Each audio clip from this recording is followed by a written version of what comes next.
Olá, estamos aqui no serviço de psicologia da CEONSP, onde a gente vai entrevistar a querida professora Glória, onde sua história se confunde com a história da psicologia no Brasil. Fundadora do curso de psicologia da CEONSP, vamos ter a honra de conhecer um pouquinho da sua história e da sua trajetória. Acompanhem. Glória, ao decorrer desses anos, quais foram a evolução que a senhora viu na psicologia? Pergunta bonita, hein? Olha, eu acho que, primeiro, a psicologia ampliou muito em termos de diversidade teórica, né? Logo que eu me formei, a gente falava basicamente em psicanálise comportamental, né? Hoje a gente fala de uma diversidade enorme de correntes teórico-metodológicas. Uma outra coisa que é muito marcante aí no desenvolvimento da psicologia é também a ampliação enorme do campo de atividade profissional, né? A gente tinha basicamente, quando a psicologia foi regulamentada, a gente tinha psicologia clínica, né? Psicologia escolar e psicologia do trabalho. E mesmo essas eram bem mais restritas o tipo de atividade do que hoje. Hoje a gente tem uma enormidade grande de áreas, de campos, não tem de clientelas, era basicamente com criança que se trabalhava. Hoje a gente trabalha com criança, adolescente, idoso, com uma variedade enorme de problemas, de questões. Agora, acho que uma mudança grande, que talvez seja a mudança que mais me deixa alegre de ter acompanhado, é que a psicologia ela começou muito como uma profissão muito atrelada a interesses da elite dominante, né? Hoje ela é uma profissão muito mais voltada para acudir as pessoas que precisam mais e para ações de transformação social. Então, basicamente isso. Glória, a gente gostaria de saber alguns fatos marcantes que aconteceram ao longo da sua carreira na psicologia. Pode começar com a vida estudantil? Claro. Então tá, eu acho que eu fui da primeira turma da PUC de Campinas, né? Eu acho que o fato assim marcante é que assim, a gente tinha muito pouco curso de psicologia e a maioria dos professores eram pessoas que não tinham feito curso especificamente de psicologia, tinham feito graduação em alguma outra área e depois tinham feito especialização ou formação fora do Brasil e aí davam aula no curso de psicologia. E aí, quando eu estava no último ano, em agosto do último ano, houve uma crise na PUC, a gente estava no começo da ditadura militar, e essa crise estava relacionada com isso, e todos os professores foram demitidos. E aí não tinha o que fazer para terminar o curso, foi um drama. Então, uma primeira coisa. Uma segunda coisa foi procurar onde trabalhar. Eu não queria trabalhar com clínica, queria trabalhar com a área de educacional, e não tinha onde trabalhar. Então, eu fiz umas coisas doidas assim. Fui para São Paulo, abri a lista telefônica e procurava telefone de escola particular e ligava e contava, né?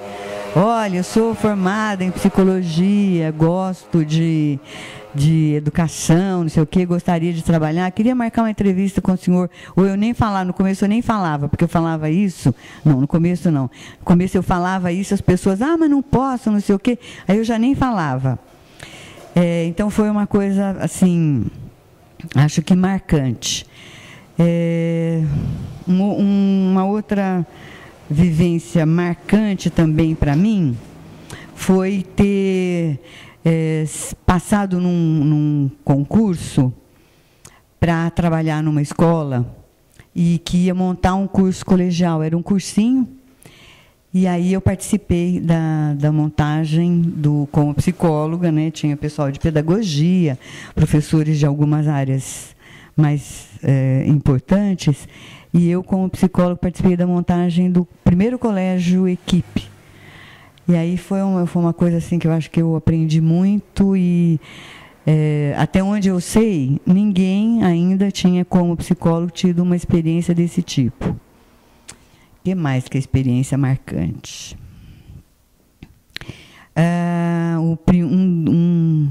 Um estágio que eu supervisionei, que foi um estágio há muito tempo atrás, mais de 30 anos, na FEBEM, foi uma situação também assim, que ninguém imaginava a possibilidade de psicólogo fazer esse tipo de trabalho. E eu era professora numa instituição como aqui, que tinha curso de manhã e à noite. E o pessoal da noite, todo mundo trabalhava. E a gente tinha 2 ou 3 alunos que trabalhavam na FEBEM, como educadoras na FEBEM, né? E elas falaram, não podemos fazer estágio lá? Os adolescentes ficam lá e... Vamos fazer, né? Vamos tentar. Foi uma experiência super bonita, que ela saiu dos moldes daquelas situações mais típicas de estágio que o pessoal fazia, ou em escola, ou em clínica. E aí a gente foi assim, ficando mais corajoso, mais ousado. Ter sido também de uma comissão que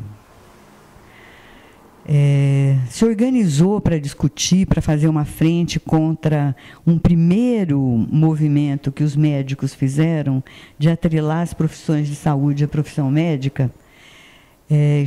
Ficou conhecido como Projeto Julianelli, uma coisa semelhante ao ato médico agora. E eu fui dessa comissão, e aí, assim, aquela possibilidade de ter contato com vários profissionais de TO, fisioterapia, fono, e o pessoal de psicologia de outras áreas, também foi uma experiência super marcante. E uma outra coisa super marcante. A gente participou de fazer o primeiro código de ética de psicologia. De discutir, assim, fomos conhecer código de ética de outras profissões, não tinha nenhum, né?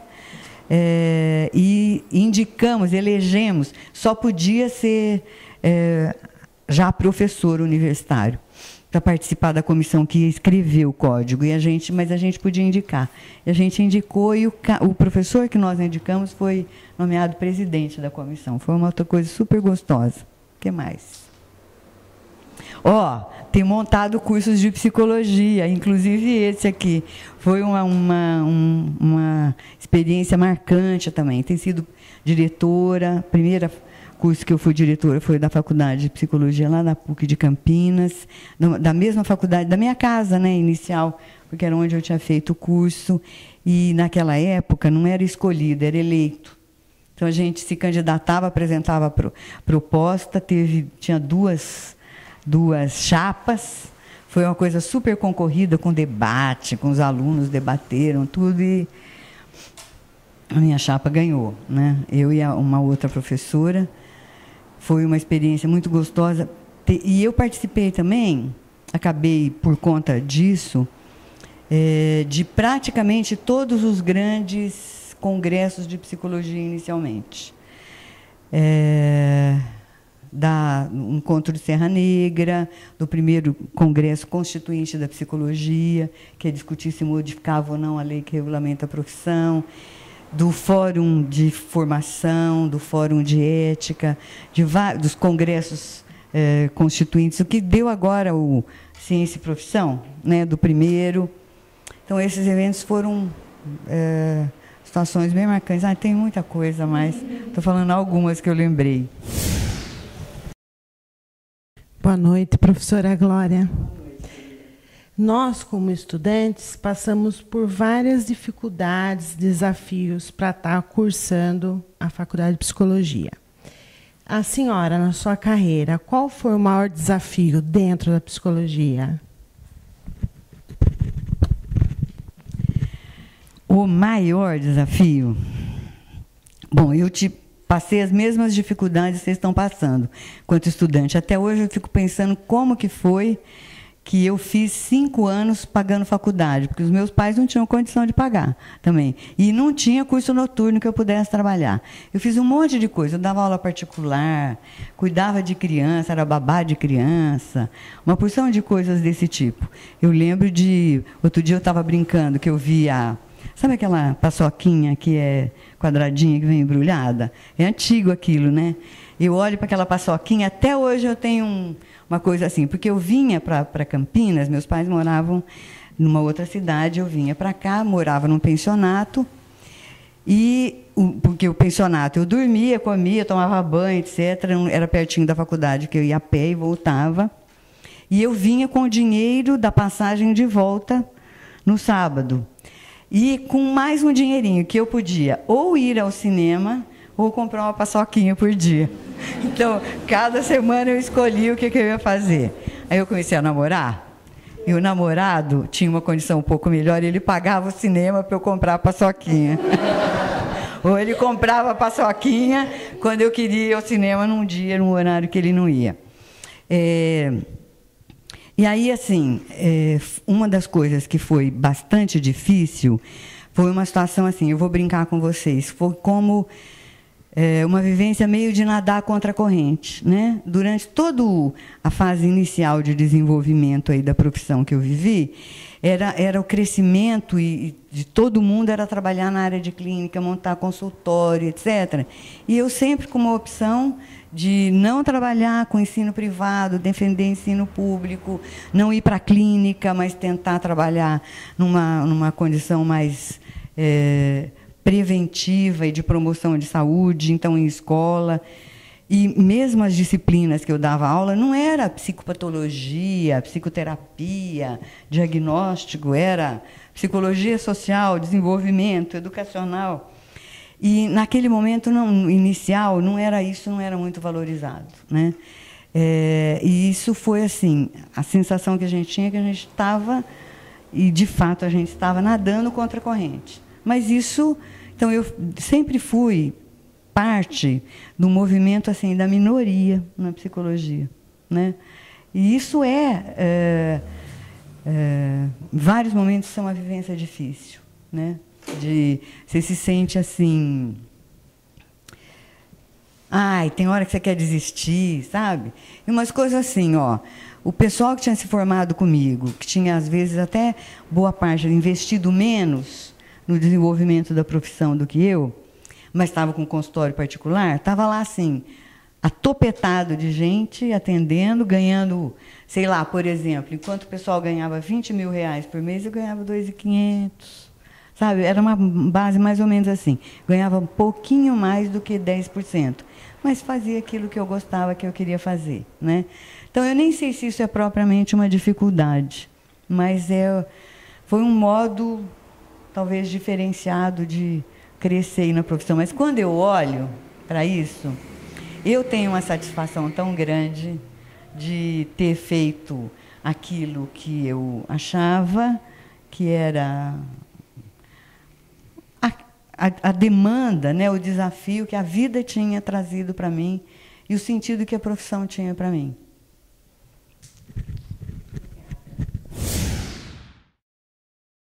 Boa noite, Glória. Se você pudesse se você pudesse criar uma técnica unindo duas matrizes já existentes na psicologia, como seria? Unir duas matrizes? Isso.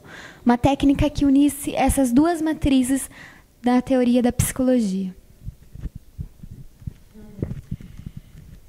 Você está pensando numa técnica que unisse? Uma teoria assim, que pudesse criar uma nova, por exemplo, unir humanista com psicanálise, entendeu? E só pode ser duas?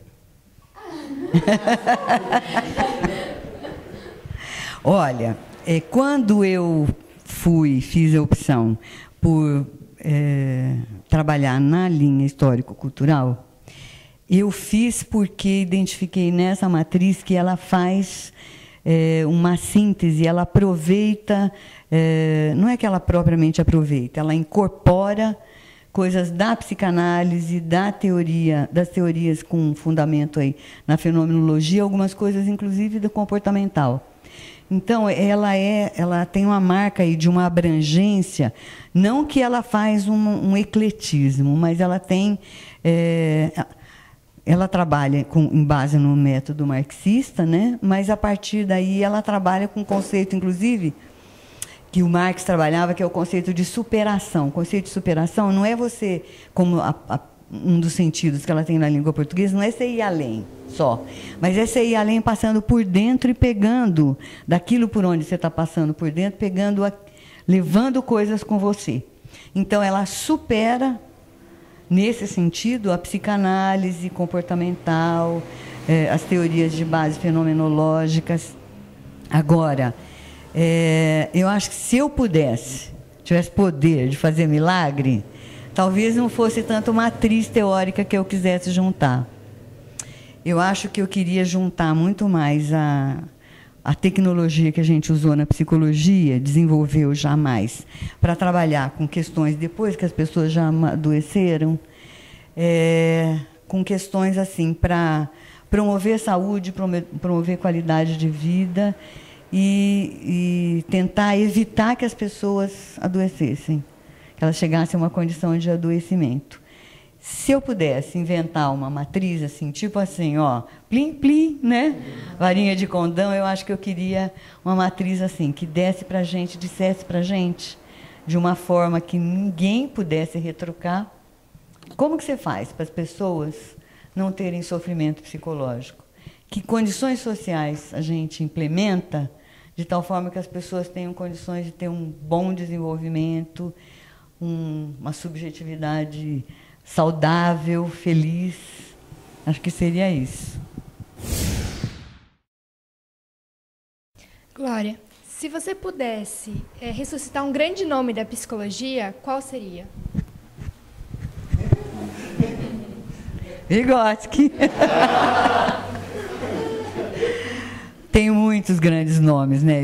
Porque falar Vygotsky, na verdade, é reducionista. Eu acho que Freud foi um nome enorme, eu acho que Skinner foi um nome enorme, eu acho que Rogers foi um nome enorme. Agora a gente tem alguns autores mais contemporâneos que a gente conhece menos, trabalha menos, e tem um cara que é um cubano que eu gosto muito, que ele fez mestrado, doutorado com a discípula do Vygotsky, ele chama Fernando González Rey. Acho que atualmente é alguém que está assim, ele é um cubano, mas ele está morando no Brasil já faz uns 10 anos. E ele tem ele está organizando aí, sintetizando uma nova matriz na psicologia que chama Teoria da Complexidade. Na verdade, é uma continuidade de uma matriz filosófica da pensamento complexo. Mas são muitos nomes, né, na psicologia. E eu vou ouvir vários nomes novos, né? Eu vou ouvir Cláudia, Roner, que mais? Charles, Darcy, Claudinei, Kátia, Érica, um monte de nós. Beto, como é que você chama mesmo? Elaine, um monte de gente, tá? Vocês vão deixar ouvir ainda isso, né? Então tá bom. Glória, nesses 43 anos de psicologia, você deve ter visto muitas coisas, né? E tanto que você viu vários alunos se formarem assim, psicólogo. O que você sente hoje, vendo tantos alunos se formando assim, e vendo a nossa formação aqui dentro da sala de aula, na acompanhação de trabalhos, nesses 43 anos, qual a sua visão? Uma alegria baita de uma alegria. Sabe? E vocês são alguns dos representantes de pessoas que, assim, quando eu lembro de vocês, eu tenho muita alegria. Vocês viram uma situação esse ano, vocês vão concordar comigo. Vocês viram a Paula Márcia veio aqui no dia do psicólogo, né? Então, esse tipo de situação várias vezes tem acontecido, sabe? Você fica sabendo, por exemplo, que alguém ganhou um prêmio do Conselho Federal de Psicologia. E o cara foi teu aluno. Aí tem o teu aluno que fez um mestrado, doutorado fora do Brasil, voltou para cá e desenvolveu um método para crianças cegas aprenderem a ler usando o computador. Ou criança aprender a ler e escrever usando o computador, criança que tem paralisia cerebral. Então, várias situações desse tipo, assim, que eu tenho tido chance de ver, ou então, assim, um livro novo, né? Você pega catálogo de livro, aí fulano fulano foi meu aluno. Você lembra, às vezes, do fulano? Ou então, alguém que faz alguma coisa, ou que chama a atenção da população, ou desenvolve uma nova estratégia. Eu tenho aluno meu que criou técnica, que escreveu livro, tem um monte, né? Que escreve artigo, um monte. Mas, assim, abriu o campo de trabalho, foi chamado... Estou lembrando agora, mais uma situação que estou lembrando. O Ministério da Educação e Cultura chamou uma menina que tinha acabado de terminar o 4º ano, estava no 5º ano ainda, para montar uma cartilha sobre sexualidade. O Ministério